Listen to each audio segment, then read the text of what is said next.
Garrett here today, and I want to give you a few tips for the bench press. There's a lot of instructional videos out there, but I think there's two areas that are really neglected. First, I want to talk about hips coming off the bench and how to set up your feet properly so that that doesn't happen.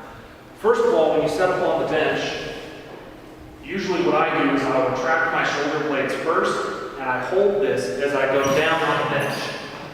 The next thing that I need to do is I need to grab the bar and push into it so that I have my shoulders into the bench. If not, if I just try to establish my leg and hip position without that, I'm going to be sliding all over the bench. So, you grab the bar, you get your shoulders retracted, you push into the bar with a good amount of force to lock your shoulders into the bench, and then you see if you can lift your hips off the bench.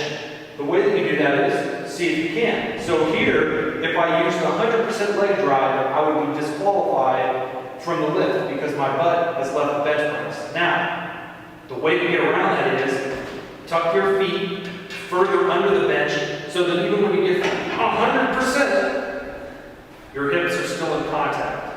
Now, if you're so mobile that you can get your feet all the way underneath you and your heels are off, and that's the only way that your butt will stay on the bench, the next option that you have is to put your feet out way in front of you so that even when you use 100% of your leg drive, you still stay in contact with the bench.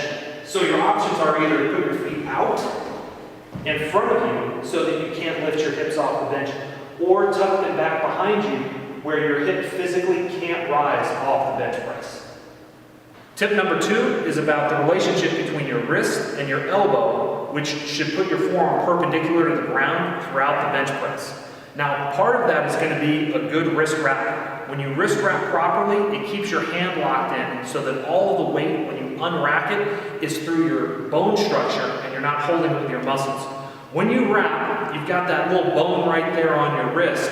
You want to wrap both above and below, and then finish on top of that area. It looks something like this. I start up high on my hand. I don't put the thumb loop around my thumb. I hold it, and I pull the wrap diagonally. And then when I wrap it back around the other side, I pull it up and over the thumb so that it wraps high. The rest of the wrap goes right in between that, like this. And then you finish, make sure you get the Velcro all the way to the end and push it down, because if your wrist is wrapped tightly, it will unravel if you don't have all the Velcro attached. So, the other hand, diagonal down, diagonal up, and then over the middle. You should start to lose circulation in your hand if your wrist wrap is tight enough. There's no such thing as a wrist wrap that's too tight. Next, set up on the bench like you did before. Get your shoulders tucked. Push up against the bar and dig your shoulders in. Get your hips. Normally I will push my hips up, set them down, and then reset my legs so that I can no longer lift my hips off the bench. Then, using just a little bit of muscle, unwrap the weight, but hold it extended in your bone structure, not in your muscles. The bar should be directly over your shoulder. As you start the descent, you should keep your forearm vertical so that your forearm is perpendicular to the floor. You don't want your forearm down here, and you also don't want to touch too high here. If you touch high, you're going to have to JM press the weight. If you come down and touch too low, then you're using your front delt to pull the weight back up and then activate your triceps. Instead, bring the weight down with your forearm vertical to the floor, and then initiate the press with your triceps directly out of the bottom of the lift. The triceps press immediately. Notice when you do that, as the forearm is perpendicular to the floor, the elbow and the shoulder all move through the entire range of motion. Even though you keep the scapula locked, both the elbow and the shoulder joint rotate. That's opposed to if you touch too high, at which point only your elbow is moving for part of the lift, or if you touch too low where you bend your elbow and then the elbow stays locked, well, you finish the lift with your shoulder using your front delt.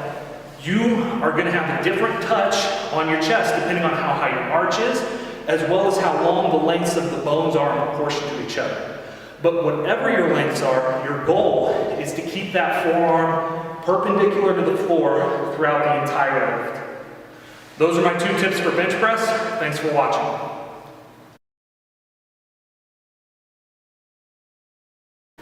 Diagonal up, and then finish over the middle. Redo to do it correctly. Before we go, just a quick reminder, I'm partnered up with the National Academy of Sports Medicine, who's offering a 2-week free trial of their services. So if you've ever really wanted to get into personal training, this is a great opportunity for you to do so. Just go to myusatrainer.com/CampbellFitness to find out more information. All right.